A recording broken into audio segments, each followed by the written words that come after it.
അതുകൊണ്ട് തന്നെ നിങ്ങൾ UK വരാൻ ആഗ്രഹിക്കുന്ന ആൾക്കാരാണെങ്കിൽ മാത്രം, വീണ്ടും എടുത്തു പറയുകയാണ്, UK വരാൻ ആഗ്രഹിക്കുന്ന ആൾക്കാരാണെങ്കിൽ മാത്രം ശ്രദ്ധിക്കുക. ഹലോ ഡിയർ ഫ്രണ്ട്സ്, എല്ലാവർക്കും ലണ്ടൻ ബ്രോയുടെ ഏറ്റവും പുതിയ വീഡിയോയിലോട്ട് സ്വാഗതം. അപ്പോൾ ഇന്നത്തെ വീഡിയോയിൽ UKയിൽ ILRുമായി ബന്ധപ്പെട്ട ഒരു ചെറിയൊരു കാര്യം നിങ്ങളുമായി ചർച്ച ചെയ്യാൻ വേണ്ടി വന്നതാണ്. നിങ്ങൾക്ക് ഇൻഫോർമേറ്റീവ് ആയിരിക്കുമെന്ന് വിശ്വസിക്കുകയാണ്. ആദ്യമേ പറയട്ടെ, നമ്മൾ പല വീഡിയോസിലായിട്ട് പലപ്പോഴായിട്ട് ILRുമായി ബന്ധപ്പെട്ട് പറഞ്ഞ കാര്യങ്ങൾ തന്നെയാണ്. ഇത് കുറച്ചൊരു ക്ലാരിറ്റിയോടെ പറയുന്നതെന്ന് മാത്രം. കാരണം കഴിഞ്ഞ കുറച്ച് ദിവസങ്ങളായിട്ട് നമ്മുടെ ഇൻസ്റ്റയിൽ സ്ഥിരമായി വന്നുകൊണ്ടിരിക്കുന്ന ഒരു ക്വസ്റ്റ്യനാണ്. നമ്മളിപ്പോൾ ILR ഏകദേശം 5 വർഷമാണ് എന്ന് പറയുന്നുണ്ടല്ലോ. അപ്പോൾ ഞങ്ങൾ 3 വർഷമായി അല്ലെങ്കിൽ 5 വർഷം ആകാറായി, ഇനി ഞങ്ങൾക്ക് എന്താണ് ചെയ്യേണ്ടത് എന്ന രീതിയിൽ ഒരുപാട് സംശയങ്ങൾ വരുന്നുണ്ട്. അപ്പോൾ ഞാൻ അവരോട് പലപ്പോഴും റെഫർ ചെയ്യാനായിട്ട് എൻ്റെ പല വീഡിയോസും ലിങ്കൊക്കെ അയച്ചു കൊടുത്താലും സംശയങ്ങൾ നിൽക്കുന്നില്ല. അപ്പോൾ അതുകൊണ്ട് അത്തരം എൻ്റെ സുഹൃത്തുക്കൾക്ക് വേണ്ടിയിട്ടുള്ളതാണ് ഈ വീഡിയോ കേട്ടോ. ഓൾറെഡി ILRനെ കുറിച്ച് എല്ലാം മനസ്സിലാക്കിയിട്ടുള്ള ആൾക്കാരുണ്ടെങ്കിൽ സ്കിപ്പ് ചെയ്ത് പോകാം, കുഴപ്പമില്ല. പക്ഷേ എന്തിനാണ് ഇപ്പോൾ സ്ഥിരമായിട്ട് ഇപ്പോൾ UK നിൽക്കാൻ ആഗ്രഹിക്കുന്ന ആൾക്കാരാണ്. അതേപോലെ നിങ്ങളിപ്പോൾ ഏകദേശം 5 വർഷമൊക്കെ ആവാറായി. അപ്പോൾ എന്തെങ്കിലും ചെയ്താൽ ILR നഷ്ടമാകുമോ, ഇനി ചെയ്യേണ്ട എന്താണ് എന്നതിനെക്കുറിച്ചൊക്കെ ചെറിയൊരു ധാരണ പോലും ഇല്ലാത്ത ആൾക്കാരാണെങ്കിൽ നിങ്ങൾക്ക് ക്ലിയർ ചെയ്യാൻ വേണ്ടി ഈ വീഡിയോ ഒന്ന് ഫുൾ സ്കിപ്പ് ചെയ്യാതെ മുഴുവൻ കാണാം കേട്ടോ. അപ്പോൾ ഇൻഫോർമേറ്റീവ് ആണ് തോന്നുന്നത് ലൈക്ക് ചെയ്യാനും കമൻറ്റ് ചെയ്യാനും ഷെയർ ചെയ്യാനും സബ്സ്ക്രൈബ് ചെയ്യാനും വിട്ടുപോകരുത്. നമുക്ക് നേരെ വീഡിയോട്ട് എടുക്കാം.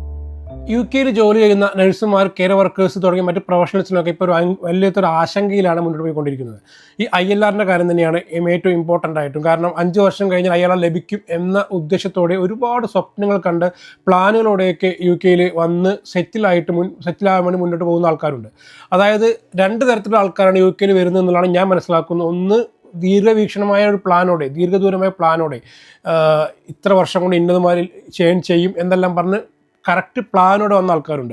അവർ തീർച്ചയായിട്ടും വന്ന് 1 വർഷത്തിനുള്ളിൽ ഡ്രൈവിംഗ് ലൈസൻസ് എടുക്കുകയും അതേമാതിരി വീട് വാങ്ങാനുള്ള കാര്യങ്ങൾ ചെയ്യുകയും ഘട്ടമായി സെക്കൻഡ് ജോബ് എല്ലാം ചെയ്ത് ILRന് വേണ്ടിയിട്ടുള്ള ഫണ്ട് ശേഖരിച്ച് വെക്കുക തുടങ്ങി ലക്ഷ്യത്തിലോട്ട് എന്ന രീതിയിൽ പ്ലാൻ ചെയ്ത് മുന്നോട്ട് പോകുന്ന ആൾക്കാരുണ്ട്. ഇതിൽ പല ആൾക്കാരുമാണ് ഇപ്പോൾ ഇത്തരം ആൾക്കാരാണ് സത്യമായ ആശങ്കയുള്ളത്. കാരണം എന്താണ്, അവരുടെ പ്ലാനിങ്ങിൽ വലിയൊരു മാറ്റം വരാൻ വേണ്ടി പോവുകയാണ്. 5 വർഷം അടുക്കുന്തോറും തങ്ങളുടെ തോണി കരക്കെടുത്തുകൊണ്ടിരിക്കുന്നു എന്ന് സ്വപ്നം കണ്ട് അതിനുവേണ്ടി പ്ലാൻ ചെയ്യുന്ന ആൾക്കാർക്ക് പെട്ടെന്ന് നിയമമാറ്റം വരുമ്പോൾ വല്ലാത്തൊരു കൺഫ്യൂഷനിലാണ്. അതേപോലെ 2ാം ഘട്ട ആൾക്കാരെന്ന് പറയുമ്പോൾ എന്താണ്, UK വലിയ സ്വപ്നമൊന്നും ആയിരിക്കില്ല. പല ജീവിത സാഹചര്യങ്ങൾ കൊണ്ട് ചിലപ്പോൾ തൻ്റെ കൂടെയുള്ള വൈഫിൻ്റെയോ ഭർത്താവിൻ്റെയോ താല്പര്യങ്ങൾക്ക് വേണ്ടിയിട്ട് തങ്ങളുടെ ജോലിയെല്ലാം, നാട്ടിലെ ജോലിയെല്ലാം വിട്ട് വൈഫിൻ്റെ സ്വപ്നങ്ങൾ സാക്ഷാത്കരിക്കാൻ വേണ്ടിയിട്ട് വൈഫിൻ്റെ കൂടെ വന്ന ആൾക്കാരായിരിക്കും. അതേപോലെ തന്നെ ഹസ്ബൻഡിൻ്റെ സ്വപ്നങ്ങൾക്ക് വേണ്ടി കൂടെ വന്ന ആൾക്കാരായിരിക്കും. അവർക്ക് പ്രത്യേകിച്ച് UK കുറിച്ച് വലിയ പ്ലാനൊന്നും ഉണ്ടായിരിക്കില്ല. അപ്പോൾ അവർ വന്നൊരു ഓളത്തിൽ ഇങ്ങനെ പോകുന്നു. അപ്പോൾ അങ്ങനെ 2 ടൈപ്പ് ആൾക്കാരായിരിക്കും. ഈ ഓളത്തിൽ പോകുന്ന ആൾക്കാർക്ക് UK സെറ്റിൽ ആവാം, ടൈം എല്ലാം ഓക്കെ വരികൾ സെറ്റിലാവാം, അല്ലെങ്കിൽ തിരിച്ചു പോവാം എന്ന രീതിയിൽ ജീവിക്കുന്ന ആൾക്കാരായിരിക്കും. അപ്പോൾ അവർക്കിതൊരു ഓക്കെ ആണോ, നിയമം മാറുകയാണോ, ഓക്കെ എന്നൊരു ചിന്ത, അങ്ങനെ 2 ടൈപ്പ് ആൾക്കാരായി ഉണ്ടാവും. അപ്പോൾ ഏറ്റവും കൂടുതൽ ആശങ്കപ്പെട്ടുകൊണ്ടിരിക്കുന്നത് എന്താണ്, ഈ കറക്റ്റ് പ്ലാനിൽ പോകുന്ന ആൾക്കാരാണ്. പ്ലാനൊക്കെ ആകെ മാറിപ്പോവുകയാണെന്നൊരു കൺഫ്യൂഷനാണ്. അപ്പോൾ എന്താണ് ഇനി ചെയ്യേണ്ടത്? ILR 5-10 വർഷം ആക്കുകയാണെങ്കിൽ അല്ലെങ്കിൽ 15 വർഷം ആക്കുകയാണെങ്കിൽ എന്താണ് ചെയ്യേണ്ടത്? അപ്പോൾ ആക്കാതിരിക്കാൻ അല്ലെങ്കിൽ നമ്മളെ ഭാഗത്ത് നിന്ന് ചെയ്യേണ്ട കാര്യങ്ങൾ എന്താണ്? അപ്പോൾ ഇതിനെക്കുറിച്ചൊക്കെ പല കഴിഞ്ഞ വീഡിയോസിലൊക്കെ ചെറിയ രീതിയിലൊക്കെ നമ്മൾ സൂചിപ്പിച്ച് പോയിട്ടുണ്ടായിരുന്നു. അതായത് ഇവിടെയുള്ള സിസ്റ്റത്തെക്കുറിച്ച്, അതായത് നമ്മൾക്ക് ഒരു നിയമം വരികയാണെങ്കിൽ നമ്മൾ അതിനെതിരെ നമ്മൾ എങ്ങനെയാണ് പ്രതികരിക്കേണ്ടത് എന്നുള്ളത്. നമ്മുടെ നാട്ടിലൊക്കെ ആണെങ്കിൽ നമ്മൾ കൊടി പിടിച്ച് പുറത്ത് പോയിട്ട് ഇങ്ങനെ സമരം ചെയ്യും അല്ലേ, ഈ കാടൻ നിയമങ്ങൾ അവസാനിപ്പിക്കുക എന്നെല്ലാം പറഞ്ഞ്. ഇവിടെ അതിൻ്റെ ഒന്നും ആവശ്യമില്ല. നമുക്ക് നിയമപരമായി തന്നെ മുന്നോട്ട് നീങ്ങാനുള്ള ഓപ്ഷൻസ് ഒരുപാടുണ്ട്. പെറ്റീഷൻസ് നമ്മൾ എന്ത് ചെയ്യാൻ പറ്റും, ഒരു UK പാർലമെൻറ്റ് പെറ്റീഷൻ എന്ന് പറഞ്ഞൊരു സംഭവം നമ്മൾ ഗവൺമെൻറ് സൈറ്റിൽ നിന്ന് ഡൗൺലോഡ് ചെയ്ത് അതിൽ നമ്മൾ എന്ത് ചെയ്യാം, നമ്മളുടെ ഫീലിങ്സ് എന്തുകൊണ്ടാണ് നമുക്ക് ആ പെറ്റീഷൻ നമുക്ക് സൈൻ ചെയ്യാം. അപ്പോൾ ആ പെറ്റീഷന് ഒരു 10,000-ഓളം സൈനൊക്കെ കിട്ടുമ്പോൾ ഈ ഗവൺമെൻറ് ഇതിനെക്കുറിച്ച് എന്തുകൊണ്ടാണ് തങ്ങൾ ഈ നിയമം ഇംപ്ലിമെൻറ്റ് ചെയ്യാൻ വേണ്ടി ആഗ്രഹിക്കുന്നതിനെക്കുറിച്ച് പാർലമെൻറ്റിൽ സംസാരിക്കും. അത് 1 ലക്ഷത്തിന് മേലെയായി പെറ്റീഷൻ ഒപ്പുണ്ടെങ്കിൽ തീർച്ചയായും ഒരു ഡിബേറ്റ് നടക്കും. അപ്പോൾ അങ്ങനെ ഡിബേറ്റ് നമ്മൾ UK നടന്നിട്ടുണ്ടായിരുന്നു കേട്ടോ. ആ ഡിബേറ്റ് കഴിഞ്ഞ് അങ്ങനെ ഓരോ ഘട്ടങ്ങളാണ്. പിന്നെ അതിനുശേഷം നമുക്ക് എന്ത് ചെയ്യാൻ പറ്റും, ഈ ഗവൺമെൻറ് തീരുമാനത്തിനെതിരെയുള്ള നമ്മുടെ പ്രതിഷേധം രേഖപ്പെടുത്താൻ വേണ്ടി ഒരു ഓപ്ഷൻ വരും. ആ ഒരു ഓപ്ഷനാണ് പബ്ലിക് കൺസൾട്ടേഷൻ എന്ന് പറയുന്നത്. ഈ ഫെബ്രുവരി 12 പബ്ലിക് കൺസൾട്ടേഷൻ കഴിഞ്ഞു. ഏകദേശം 1,30,000 പേരാണ് ആ കൺസൾട്ടേഷനിൽ പങ്കെടുത്തത് കേട്ടോ. ഏകദേശം 20 ലക്ഷത്തിലധികം പ്രവാസികൾ UK ഉണ്ട് എന്നാണ് കണക്ക്. അതിൽ പങ്കെടുത്തത് 1,30,000 പേര് മാത്രമാണ്.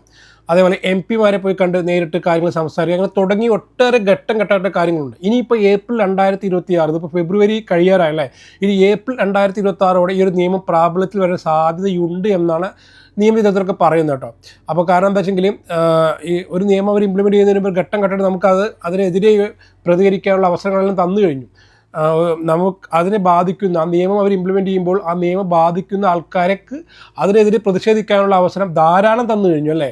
അപ്പോൾ ആ അവസരങ്ങളൊന്നും പ്രതിഷേധിക്കാതെ അത് ഒരു സംഘടനയുണ്ടല്ലോ അവർ ചെയ്യും, അല്ലെങ്കിൽ മറ്റുള്ളവർ ചെയ്യും എന്ന് ചിന്തിച്ച് ഇങ്ങനെ ഓളത്തിൽ പോയിക്കൊണ്ടിരിക്കുന്ന ആൾക്കാരാണ് ഇപ്പോൾ അവസാന നിമിഷം വരുമ്പോൾ അയ്യോ ഇനി എന്ത് ചെയ്യുമെന്ന് ആലോചിച്ചുകൊണ്ടിരിക്കും. നിലവിൽ എല്ലാവരും 5 വർഷം കൂടുമ്പോൾ ILRനെ അപേക്ഷിക്കുന്നത്. അപ്പോൾ നിലവിലെ ഒരു പുതിയൊരു സിസ്റ്റം പ്രകാരം അത് 10 വർഷമാക്കി 10 വർഷമാക്കി മാറ്റാനുള്ള ഒരു പ്രോസസ്സാണ്, അല്ലെങ്കിൽ അതിനുള്ളൊരു നടപടിക്രമങ്ങളാണ് നടന്നുകൊണ്ടിരിക്കുന്നത്. 10 അല്ല, ഒരു 7 സെറ്റിൽമെൻറ്റ് എന്ന രീതിയിൽ ഞാൻ കൂടുതൽ അതിലോട്ട് പോകുന്നില്ല. 5 മുതൽ 30 വർഷം വരെയൊക്കെ എന്ന് വേണമെങ്കിൽ പറയാം. അപ്പോൾ അങ്ങനെ ഒരു 7 സെറ്റിൽമെൻറ്റ് രീതിയിലോട്ടാണ് ഗവൺമെൻറ് ഇപ്പോൾ പോയിക്കൊണ്ടിരിക്കുന്നത്. പബ്ലിക് സെക്ടർ ജോബ്സിൽ വർക്ക് ചെയ്യുന്ന നഴ്സുമാർ, ടീച്ചേഴ്സ് തുടങ്ങിയ ആൾക്കാർക്കൊക്കെ, അങ്ങനത്തെ പ്രൊഫഷണൽസിനൊക്കെ 5 വർഷം എന്നൊരു ILR ലഭിക്കാൻ തന്നെയാണ് നിലവിലും സാധ്യതയുള്ളത്. അതേപോലെ നിങ്ങൾ ശ്രദ്ധിക്കേണ്ട കാര്യം, നിങ്ങൾ ഇംഗ്ലീഷ് ലെവൽ C1 ആണെങ്കിൽ, അതായത് ഞാൻ നേരത്തെ ഈ C1 എന്താണ് എല്ലാം ഓൾറെഡി പറഞ്ഞു കഴിഞ്ഞിട്ടുണ്ട്, പഴയ വീഡിയോസ് റെഫർ ചെയ്ത മനസ്സിലാവും എന്ന് വിചാരിക്കുന്നു. കാരണം നമ്മൾ ഓരോ പ്രാവശ്യം ഇത് ആവർത്തിക്കേണ്ടി വരുമ്പോൾ ചിലപ്പോൾ എനിക്ക് കുഴപ്പമുണ്ടായിട്ടില്ല, കേൾക്കുന്ന ആൾക്കാർക്ക് ചിലപ്പോൾ അതൊരു അരോചകമായി തോന്നിയേക്കാം. അതുകൊണ്ടാണ് ഡീറ്റെയിൽ ആയിട്ട് ഇനി മനസ്സിലാകാൻ താല്പര്യമുണ്ടെങ്കിൽ, ഇനി അതിനെക്കുറിച്ച് ക്ലാരിറ്റി കിട്ടണമെങ്കിൽ ദയവായിട്ട് പഴയ വീഡിയോസ് ഒന്ന് റെഫർ ചെയ്യാട്ടോ. ഞാൻ അതിൻ്റെ ലിങ്ക് നമ്മളെ ഐ ബട്ടണിൽ കൊടുത്തേക്കാം. ഇംഗ്ലീഷ് ക്വാളിഫിക്കേഷൻ C1 ഉണ്ടെങ്കിൽ തീർച്ചയായിട്ടും നേരത്തെ തന്നെ ILR ലഭിച്ചേക്കാം. അപ്പോൾ B2 എങ്കിലും വേണമെന്നാണ് അവർ പറയുന്നത് കേട്ടോ. അതുപോലെ വോളണ്ടറി ആയിട്ട് കമ്മ്യൂണിറ്റി സേവനം നടത്തുന്നവർക്കും ILR നേരത്തെ ലഭിക്കാൻ സാധ്യതയുണ്ട്. അതായത് നമ്മൾ ഇവിടെ അറിയാലോ, ഇവിടെ നമുക്ക് നമ്മുടെ നാട്ടിലെ പോലെയല്ല, നമ്മൾ ആതുര സേവനം നടത്തുന്നതും അതിനുള്ള ഒരുപാട് ഷോപ്പുകളും അതിനുവേണ്ടി ഒരുപാട് ഓപ്പർച്യൂണിറ്റികളും UK നിലവിലുണ്ട്. ഇപ്പോൾ ശരിയൊരു എക്സാമ്പിൾ പറയുകയാണെങ്കിൽ, ഒരു പെറ്റിന് വേണ്ടിയിട്ട് ആതുര സേവനം നടത്തുന്ന സംഘടനകളുണ്ട്, വയസ്സായ ആൾക്കാർക്ക് വേണ്ടി ചെയ്യുന്ന ആൾക്കാരുണ്ട്, പിന്നെ നമുക്ക് ബുദ്ധിസ്വാധീനം ഇല്ലാത്ത കുട്ടികളൊക്കെ ഉണ്ടല്ലോ, അവർക്ക് വേണ്ടിയിട്ട് സേവനം നടത്തുന്ന ടീമൊക്കെ ഉണ്ട്. അപ്പോൾ ഇതിലൊക്കെ ഏതെങ്കിലും പങ്കെടുത്തിട്ട് നമ്മൾ ആതുര സേവനം നടത്തുകയാണെങ്കിൽ തീർച്ചയായിട്ടും നമ്മളുടെ ILR അപേക്ഷ ഇതൊക്കെ വെക്കുകയാണെങ്കിൽ നമുക്ക് ILR ലഭിക്കാൻ സാധ്യത എളുപ്പത്തിൽ കിട്ടും. അപ്പോൾ നിങ്ങൾ UK നിലവിലുള്ള ആൾക്കാരാണ് നിങ്ങൾ ചെയ്യേണ്ടത്, നിങ്ങൾ ഇംഗ്ലീഷ് ക്വാളിഫിക്കേഷൻ C1 എങ്കിലും B2 എങ്കിലും ആക്കാൻ വേണ്ടി ശ്രമിക്കുക. B2 ഇല്ലാത്ത ആൾക്കാരാണെങ്കിൽ B2 ആക്കാൻ വേണ്ടി ശ്രമിക്കുക എന്നുള്ളതാണ്. പിന്നെ അതേപോലെ തന്നെ ഇതേപോലുള്ള UK ആതുര സേവന പരിപാടികളെല്ലാം പങ്കെടുത്ത് അതിനുള്ള റെക്കോർഡെല്ലാം ഉണ്ടാക്കാൻ വേണ്ടി ശ്രമിക്കുക. ഏറ്റവും കൂടുതൽ വിഷമകരമായിട്ടുള്ള ചർച്ച ചെയ്യപ്പെടുന്ന കാര്യം ഈ കെയർ വർക്കേഴ്സിലാട്ടോ, കെയർ ഫോമിലൊക്കെ വർക്ക് ചെയ്യുന്ന കെയർ വർക്കേഴ്സിൻ്റെ കാര്യത്തിലാണ്. CQF ലെവൽ 6 ഇല്ലാത്ത ആൾക്കാർക്ക് ഞങ്ങൾ തീർച്ചയായിട്ടും 15 വർഷമെങ്കിലും കാത്തിരിക്കേണ്ട ഒരു സ്ഥിതിവിശേഷമാണ് നിലവിൽ നിയമം നിലവിലുകയാണെങ്കിൽ ഉണ്ടാകാൻ സാധ്യതയുള്ളൂ. അപ്പോൾ അവരുടെ അടുത്ത് പറയാറുള്ളത്, നിങ്ങൾ വോളണ്ടറി ജോബുകളിലോ, ഈ പറഞ്ഞ വോളണ്ടറി ജോബുകൾ എന്ന് പറയുമ്പോൾ തീർച്ചയായും അതിന് ഫണ്ടൊന്നും ലഭിക്കില്ല കേട്ടോ, ശമ്പളമൊന്നും ലഭിക്കില്ല. നിങ്ങൾ ഈ ജോലി കഴിഞ്ഞ് ഇതിനിടയ്ക്ക് ഈ വോളണ്ടറി ജോബുകളൊക്കെ ചെയ്യാൻ സമയം കണ്ടെത്തുകയാണെങ്കിൽ, അതെല്ലാം റെക്കോർഡിക്കലി ആയിട്ട് ചെയ്യുകയാണെങ്കിൽ തീർച്ചയായിട്ടും ILR അപേക്ഷ ചെയ്യുന്ന സമയത്ത് ഈ 15 വർഷം എന്നുള്ളത് 5 വർഷമാവാനോ അത് വർഷം കുറയാനോ സാധ്യതയുണ്ട്. അതുകൊണ്ട് നിങ്ങൾ ഈ നിയമം വരികയില്ലയോ, ഏപ്രിലിൽ നിലവിൽ വരും, ഓക്കെ, പക്ഷേ ഉള്ള സമയം കളയാതെ നിങ്ങൾക്ക് പറ്റുന്ന സാഹചര്യത്തിൽ അനുസരിച്ച് വോളണ്ടറി വർക്കുകളെല്ലാം ചെയ്യാൻ വേണ്ടി ശ്രമിക്കും. അതേപോലെ ILR ലഭിക്കുന്നതിന് മുമ്പുള്ള കാലയളവിൽ നിങ്ങളുടെ വാർഷിക വരുമാനം 12,570 പൗണ്ടിന് കൂടുതലായിരിക്കണമെന്നുണ്ട്. അത് ഡിപ്പെൻഡൻസിനെയും ബാധിക്കാം. അത് ഏറ്റവും വലിയൊരു തിരിച്ചടിയാണ്. കാരണം മുൻപ് ഡിപ്പെൻഡൻസിന് അത് ബാധിക്കില്ലായിരുന്നു. നഴ്സാണ് വൈഫ് അല്ലെങ്കിൽ ഹസ്ബൻഡ് എങ്കിൽ അവരുടെ സ്പോസ് അല്ലെങ്കിൽ അവരുടെ ഡിപ്പെൻഡൻറ്റിന് ഒബ്വിയസ്ലി അവരുടെ അതേ ക്രൈറ്റീരിയയിൽ ILR ലഭിക്കുന്ന ഒരു സിറ്റുവേഷൻ ആയിരുന്നു ഉണ്ടായിരുന്നത്. ഇപ്പോൾ എന്ന് പറയുമ്പോൾ ഇപ്പോൾ അവർ പല കാരണങ്ങൾ കൊണ്ടായി ഡിപ്പെൻഡൻസ് ജോലി ചെയ്യാണ്ടിരിക്കുന്നുണ്ട്. നേരത്തെ പറഞ്ഞ പോലെ കുട്ടികളെയൊക്കെ നോക്കാനോ, അങ്ങനെ ഒരു ഫാമിലി മെമ്പർ ത്യാഗം അനുഷ്ഠിച്ചിട്ടായിരിക്കും മറ്റേ ആൾ ജോബ് ചെയ്യുന്നുണ്ടാവുക. അപ്പോൾ ആ ത്യാഗത്തിന് വിലയില്ലാത്തൊരു സിറ്റുവേഷനാണ് ഇനിയിപ്പോൾ സംഭവിക്കാൻ വേണ്ടി പോകുന്നത്. കാരണം എന്താണ്, ഈ 12,570 എന്ന് പറഞ്ഞ 12,570 പറഞ്ഞ ഒരു ടാഗ്, ഒരു എമൗണ്ട് അവർക്ക് അച്ചീവ് ചെയ്യാൻ പറ്റിയില്ല എങ്കിൽ അവർക്ക് ILR ലഭിക്കാൻ ചിലപ്പോൾ സാധിക്കില്ല. അപ്പോൾ അവർക്ക് എന്ത് ചെയ്യാം, പങ്കാളിക്ക് ILR ലഭിച്ചേക്കാം, ഇവർക്ക് ഇവരുടെ കാര്യം അനിശ്ചിതത്തിലാവും എന്നുള്ളതാണ്.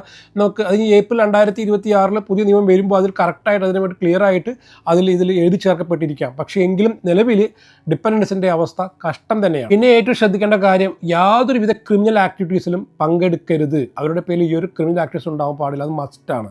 അതുപോലെ NHS പോലെയുള്ള ഏത് ബില്ലിലും പൊതുകടങ്ങളിലോ മറ്റോ ഉണ്ടാവരുത്. പബ്ലിക് ഫണ്ട്സ് ഒന്നും അവൈൽ ചെയ്യപ്പെടരുത്. അതേപോലെ തന്നെ ഇമിഗ്രേഷൻ നിയമങ്ങൾ കൃത്യമായി പാലിച്ചിരിക്കണം. ഇമിഗ്രേഷൻ നിയമങ്ങൾ ഒരു മാറ്റവും ഉണ്ടാവരുത്.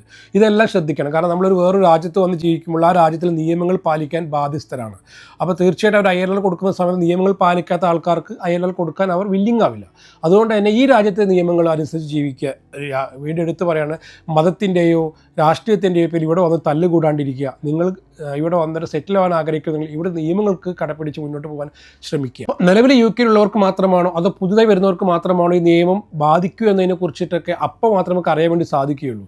അപ്പോൾ തൽക്കാലം നിലവിൽ UK വരാൻ വേണ്ടി ആഗ്രഹിക്കുന്ന ആൾക്കാർ ആരെങ്കിലും ഈ വീഡിയോ കാണുന്നെങ്കിൽ തീർച്ചയായിട്ടും ചിലപ്പോൾ നിങ്ങൾക്ക് ബാധിക്കാൻ 90% അല്ലെങ്കിൽ 100% സാധ്യതയുണ്ട് എന്നുള്ളതാണ്. നിലവിലുള്ള ആൾക്കാരെ ഒഴിവാക്കുകയാണെങ്കിൽ അത് ഭാഗ്യം എന്നേ പറയാൻ സാധിക്കുകയുള്ളൂ. അപ്പോൾ അതുകൊണ്ട് തന്നെ UK വരാൻ വേണ്ടി ആഗ്രഹിക്കുന്ന ആൾക്കാരാണെങ്കിൽ നിങ്ങൾ നിങ്ങളുടെ ഇംഗ്ലീഷ് സ്കോറുകൾ മാക്സിമം ഞാൻ നേരത്തെ പറഞ്ഞ പോലെ C1 അല്ലെങ്കിൽ B2 നിങ്ങൾ അച്ചീവ് ചെയ്യാൻ വേണ്ടി ശ്രമിക്കുക. നിങ്ങളുടെ എഡ്യൂക്കേഷൻ ക്വാളിഫിക്കേഷൻസ് എല്ലാം മതിയായ രേഖകളെല്ലാം കറക്റ്റായിട്ടുണ്ടോ എന്നുള്ളത് ശ്രദ്ധിക്കുക. അതുപോലെ പുതിയ UK ഹോം ഓഫീസിൽ നിന്ന് പുതിയ അപ്ഡേറ്റുകൾ വരുന്നുണ്ടെന്ന് ശ്രദ്ധിക്കുക. നിങ്ങൾ ഏറ്റവും ലേറ്റസ്റ്റ് ആയിട്ട് അപ്ഡേറ്റുകൾ ലഭിക്കുന്നതിന് വേണ്ടിയിട്ട് നമ്മുടെ ലണ്ടൻ ബ്രോ യൂട്യൂബ് ചാനൽ ഒന്ന് സബ്സ്ക്രൈബ് ചെയ്ത് വയ്ക്കുക. അതേപോലെ തന്നെ ബെൽ ബട്ടൺ കൂടി ഒന്ന് നിങ്ങൾ ക്ലിക്ക് ചെയ്ത് വയ്ക്കുകയാണെങ്കിൽ ഏറ്റവും ലേറ്റസ്റ്റ് ആയിട്ട് ഇതുപോലെ കിട്ടുന്ന ഇൻഫർമേഷൻസ് നിങ്ങൾക്ക് കിട്ടാൻ സാധ്യതയുണ്ട്. അതേപോലെ ഇതേപോലെ ഏറ്റവും ലേറ്റസ്റ്റ് അപ്ഡേറ്റുമായിട്ട് നമ്മൾ വീണ്ടും വരുന്നതായിരിക്കും. മറ്റൊരു അപ്ഡേറ്റുമായിട്ട് വരാം. അതുവരെയും bye, see you, thank U.